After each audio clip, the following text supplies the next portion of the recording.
let's take a quick recap on what all these dramas have been up to.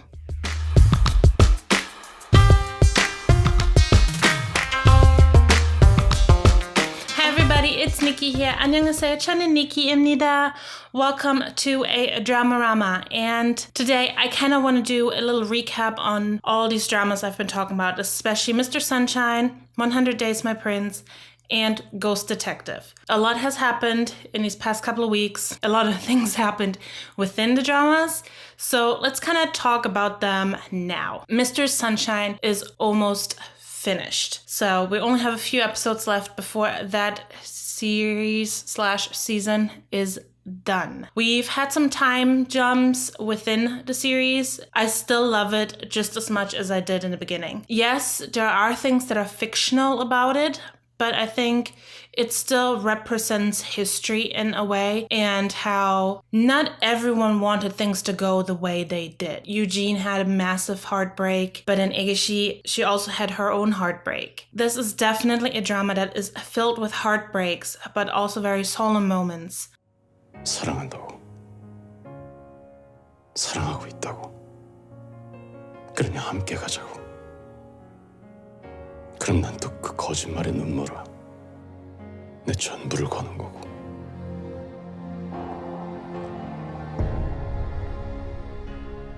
최종 목적지가 어디요? 날 이용해서 어디까지 가는 거냐고. 일본. 참 밉네 이 여자. And love in a way that's not the physical way, but you can just feel love the characters have for each other and how conflicted they are within their feelings. And I think that's one of the things that makes Mr. Sunshine so great. Not only the relationship between the characters, but that you can really put yourself in a position and kind of be that character and think through what they're thinking. And also Aegishi being such a strong woman and not letting anyone tell her what to do and being able to fight and all of these things is definitely making her, I don't want to say role model because you should never play with so many hearts at once like she is doing. But it kind of makes you think that no, women don't need to be the poor women that always need a man to help them. They can help themselves just fine. And Aegishi definitely shows that, yes, she has some help from men around her, but she can definitely hold her own as well. Now, if she could just please make her mind up on this whole Eugene thing, because that's really something that just bothers me. She obviously loves him, but she can't love him the way he wants her to love him in a way. And it kind of makes the whole thing just sad. But her heart breaking so many hearts, she's kind of the bad guy of the love department there because she's so focused on saving Joseon and is willing to give her life for Joseon, but is not willing to do anything else until peace is back at Joseon. So if you have not started watching Mr. Sunshine yet, I think you should definitely do that because throughout the whole thing, it's just getting better and better. But be warned, there are episodes that you have to really, really watch because if you miss one thing, it kind of throws you through a loop and you have to rewind and rewatch it again like I had to do because I like to do 20 things at once and sometimes you just can't do that, especially while watching a drama. So now let's take a look at Ghost Detective. Things definitely started taking a turn because no, he's not a zombie, but no, Ida-il is also not human anymore. He's not alive. He's actually a ghost. So Ghost Detective is not about a ghost hunting.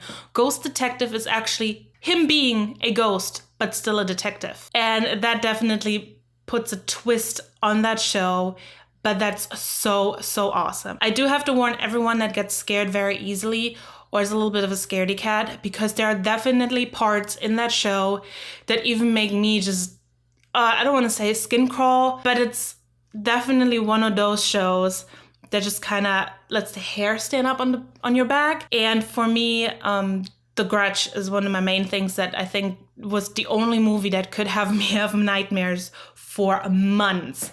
And in that show, there were definitely moments like creepy crawly up the wall things that did that to me. But sometimes it's just fun watching a show that makes you feel that way because that's the whole fun in watching a scary show or a horror movie, to just have that feeling on your back and Ghost Detective has those moments in there. We're at that point now in the show where they're starting to figure out who the lady in red is. I'm definitely not wanting to spoil too much on the show because it's still so early on in the season. But definitely also a show I think you need to check out because everyone's starting to realize that he's gone, and his partner, Nadliol, his other partner, he now knows that he's dead. This was actually a very traditional thing that came up in the show.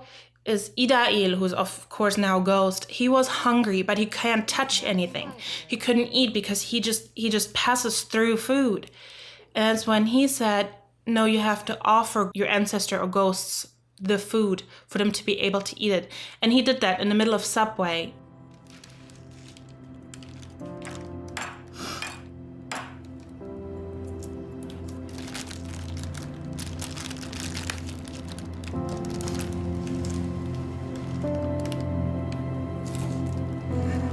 귀신은 제밥 차려줘야 먹을 수 있다 그러잖아.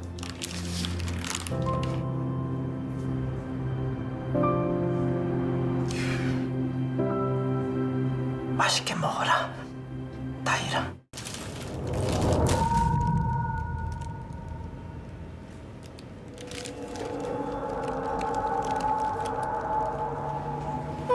Ida-il was able to eat food because it was offered to him. So now we have that where they're accommodating him and making sure that he still eats as a ghost. And it was explained also in the show that while he doesn't have a body anymore, his mind still thinks, his soul still thinks that he has a body. So it's very much like phantom limb feelings, where you have feelings and pains in a part of your body that's not there anymore. That's how it feels for Ida-il as a ghost.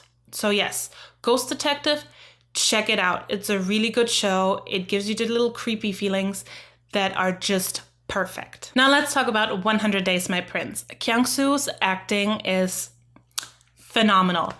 It's absolutely awesome. And there were so many things in the recent episodes that just made me think of NCT. Really, I'm gonna put some clips in there as I'm talking about them. Kyung-soo, the Crown Prince, or Wondagi, or that's what they call him now, actually married her now. So they're married. So they all were supposed to, like, you know, spend the first night together. That didn't happen. He didn't want her to touch her. He didn't actually want to marry her. So it got really creepy, and you had the whole town just kind of poking holes in the paper of the door to see what's going on. Yeah, it made me laugh extremely hard because it reminded me of this scene in NCT Life. 한옥에서는 저런 한지에 구멍 뚫어야 되는데. 그거는 이 야한 영화 볼 때나 나오는 거고. 왜 야한 영화에 나와요 근데? 그냥 이거 구멍 뚫어서 막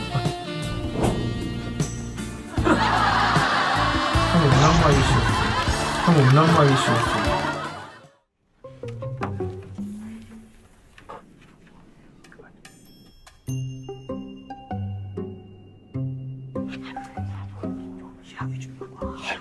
어떻게 자가 박력이 있고.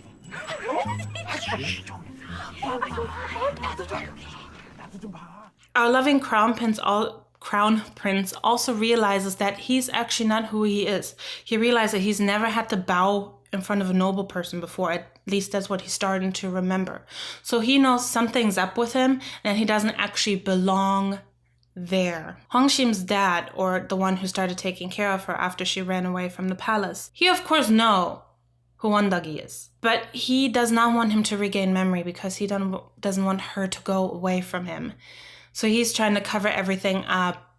But then we have the palace that's now trying to find the Crown Prince's body and figure out what is going on. So that show is funny, is sad as well. But funny is like the main thing. It's definitely more a rom-com than anything else. And yes, I can absolutely understand why the ratings are so incredible, because it is really that good of a drama. So you should definitely go check out 100 Days My Prince with Do Kyung-soo, who we know from EXO. Yes, those are the three main ones that I've been talking about. We have more awesome dramas coming up that I've talked in a previous video about. Some of them have actually been pushed back all the way to October. But there are a few more out right now or coming out within the week. So definitely stay tuned on more first impressions of new dramas here, because there are definitely some that I'm so excited about to see. Don't forget to follow me on all my social media, Twitter, Instagram, and on my website. And don't forget to subscribe to this channel and click that little bell icon. I hope you guys have an amazing week. I love you. 사랑해. Bye-bye. 안녕.